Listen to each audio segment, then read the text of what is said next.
La llopa i el mar, de Gustavo Martínez Fernández, amb il·lustració de Roser Soms.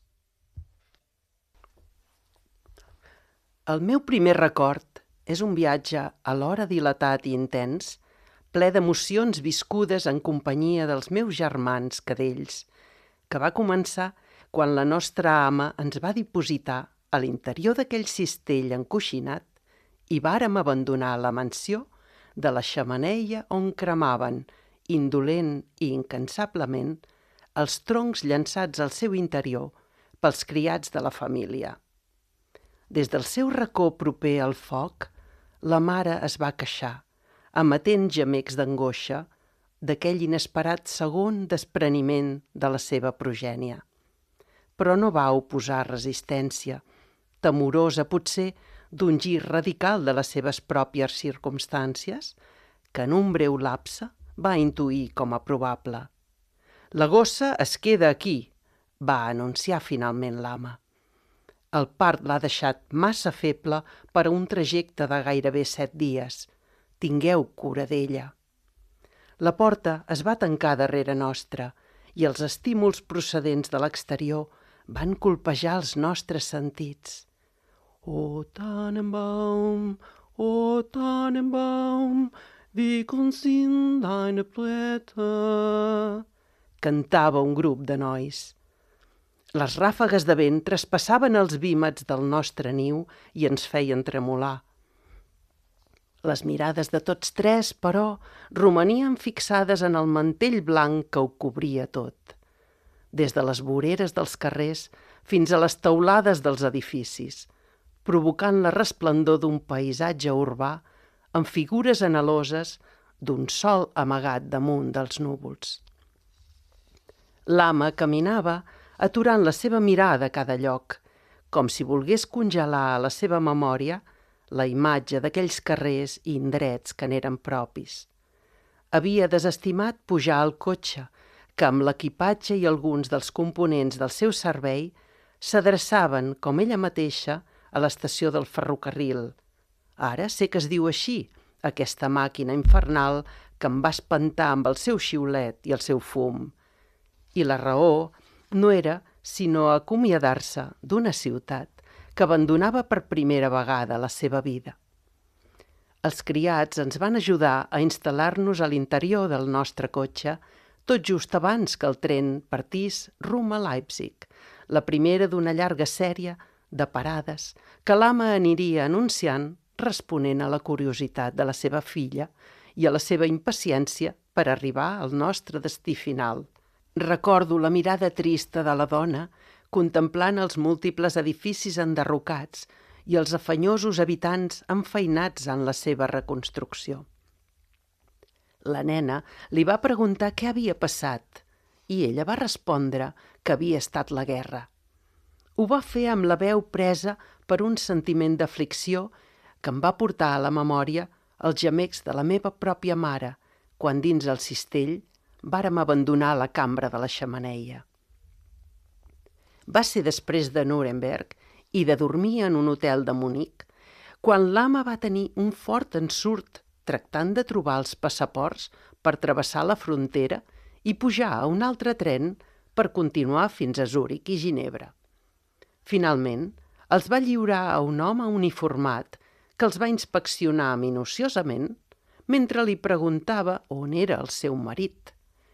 Ella va respondre, amb molta paciència, que era funcionari de l'estat alemany i que l'esperava a Barcelona, on representava el seu país com a màxim responsable del consolat. Aquestes paraules van tenir un efecte gairebé immediat i el personal subaltern de l'inspector va tancar l'equipatge que estava escorcollant i la van acompanyar fins al cotxe del tren suís. Aquest va arrencar i el paisatge blanc va aparèixer de nou un cop deixada enrere l'estació. El temps semblava passar molt a poc i el vaivé del vagó ens mantenia mig adormits a tots quatre, a nosaltres i a la nena. Després d'algunes hores, la mare va cridar a la seva atenció.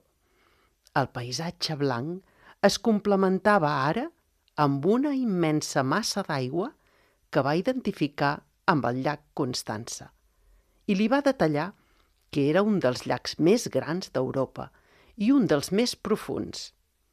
Amb els ulls oberts com a plats, la filla li va preguntar com era de profund i la mare li va explicar que si baixés al soterrani de casa seva i des del soterrani baixés a un altre soterrani i així un rere l'altre, hauria de descendir més de 80 soterranis per arribar al fons del llac. La panoràmica sobre el llac romandrà a la nostra dreta durant moltes hores, fins que ja acostant-se la nit, el tren es va allunyar de l'aigua i va enfilar-se entre muntanyes que resplendien amb el seu mantell blanc i el sol reflectint-se als seus pics. No va ser fins que el dia va tornar que vàrem arribar a Zúrich. Allà havíem d'esperar la sortida d'un altre ferrocarril i l'ama va decidir que a la nena li convenia fer un passeig per la ciutat. Amb ella d'una mà i el cistell a l'altra, va caminar pels voltants de l'estació i més enllà, fins a arribar a un nou espai resplendent que, sempre responent a les preguntes curioses de la filla, la mare va identificar com el llac Zúrich. Després va dir, i semblava molt preocupada, que era molt perillós que alguns nens que vèiem davant nostre juguessin relliscant sobre aquella superfície glaçada. Hores més tard, el tren va partir amb destí a Ginebra, un trajecte paral·lel a escarpades muntanyes, i on quan arribàvem, l'ama va cridar l'atenció de la nena perquè admirés la bellesa del llac Léman o llac de Ginebra. D'aquestes dues maneres ho va anomenar, que s'estenia a la nostra esquerra. El tren es va aturar a l'estació i l'ama va ordenar a alguns mossos d'equipatge que l'ajudessin a transportar-lo. Ho vaig endevinar pels seus gestos, perquè no entenia el que deia, i la nena tampoc. És francès, filla. És la llengua que parlen a França, però també en aquesta part de Suïssa. Varen passar la nit a un hotel de la ciutat i l'endemà van pujar a un altre ferrocarril al qual, poc després, l'ama va haver de patir novament l'interrogatori d'un funcionari que li demanà els passaports mentre li preguntava insistentment on era el seu marit. Algunes hores més tard arribaven a Lyon i mentre que esperaven la sortida del següent tren, l'ama ens va portar al centre de la ciutat perquè volia sopar a un Bouchon. Aquesta és la capital gastronòmica de França, filla, va exclamar. Després d'una intensa recerca, va trobar un petit restaurant familiar. Això era un Bouchon. I els propietaris del qual van mirar cap a un altre lloc quan van veure el cistell amb mi i els meus germans. Quan ja s'havia fet molt de nit, vàrem pujar al ferrocarril amb el qual ens vam despertar acostant-nos a la ciutat de Montpellier. Així la va anomenar l'ama. Un encisant resplendor que provenia de la finestra del vagó va captar tota la meva atenció, fent-me saltar fins la tauleta davant d'aquesta, i a la qual es recolzava la nena. La mare li va aclarir que no es tractava d'un altre llac, sinó del mar Mediterrani, i que travessant-lo podies arribar a molts altres països i ciutats. Jo escoltava detingudament la seva explicació, mentre que a la meva imaginació una idea començava a modelar-se. Els últims 2 dies del viatge van suposar diversos transbords. Finalment, vam arribar a una estació a la qual, un cop els peus a terra, vàrem haver de recórrer caminant la distància que ens separava del nostre nou tren, no abans de mostrar novament els passaports. L'espai era ple de treballadors que transportaven amb les seves pròpies mans mercaderies variades ficades en caixes de fusta. Un d'ells li va oferir a la nena una colorada peça rodona, com un petit cabdell de llana. «Gràcies», va pronunciar l'ama amb un somriure. Després va agafar la peça, li va treure la pela i li va entregar novament a la seva filla mentre li deia menja-te-la. És una taronja. Des del nostre nou tren contemplàvem el paisatge, que ara ja no era blanc, sinó verd. Després d'algunes hores, el mar Mediterrani tornà a aparèixer a la nostra esquerra i va continuar present fins al nostre destí final. «Ja som a Barcelona!», pronuncià l'ama. El personal del consolat ens esperava a l'estació i des d'aquesta ens va transportar fins a la nostra nova residència a la ciutat, on a mesura que anaven passant els mesos, la meva grandària i la dels meus germans s'incrementava notablement. El cònsol, el marit de l'ama, rebia moltes visites de persones influents i totes mostraven la seva estranyesa quan ens inspeccionaven. «Quins gossos més singulars!», deien. «És una raça gairebé nova. Pastor alemany», responia l'ama orgullosament. Però com que, tot i que la casa era molt ampla, el cònsol es queixava que no hi havia prou espai per tants residents, l'ama va claudicar i acceptar la separació dels cadells. Un dia, la seva nova amiga de Sant Pol de Mar la va convèncer que jo seria fins i tot més feliç si pogués moure'm en llibertat pels boscos de la seva masia, a la qual podria visitar-me sempre que li vingués de gust.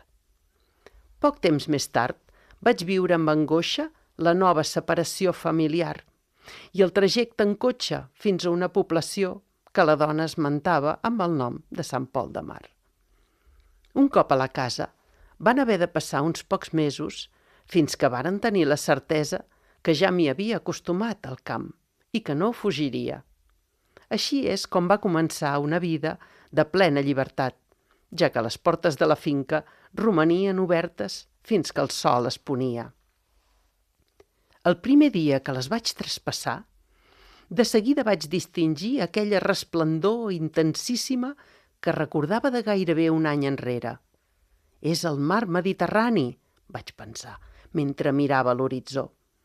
I la idea començà a modelar-se un altre cop a la meva ment. Si travessant-lo s'arribava a molts països i ciutats, potser podria tornar amb la mare fent-lo. Només calia esperar que arribés el fred i relliscar sobre ell com aquells nens que ho feien al llac de Zúric. Era, sens dubte, una empresa audaç, temerària fins i tot, però jo estava disposat a córrer els riscos que fossin necessaris per dur-la a terme. Això sí, havia d'alimentar-me prou per assolir una excel·lent forma física i superar la fatiga d'aquella àrdua tasca. Així és com vaig començar a explorar més enllà dels límits propers de la masia, a la recerca d'altres aliments que els que em proporcionaven els masovers. Un dia vaig trobar un lloc ple d'homes que esquarteraven animals, xais i vedelles, que després s'enduien per vendre'ls al mercat.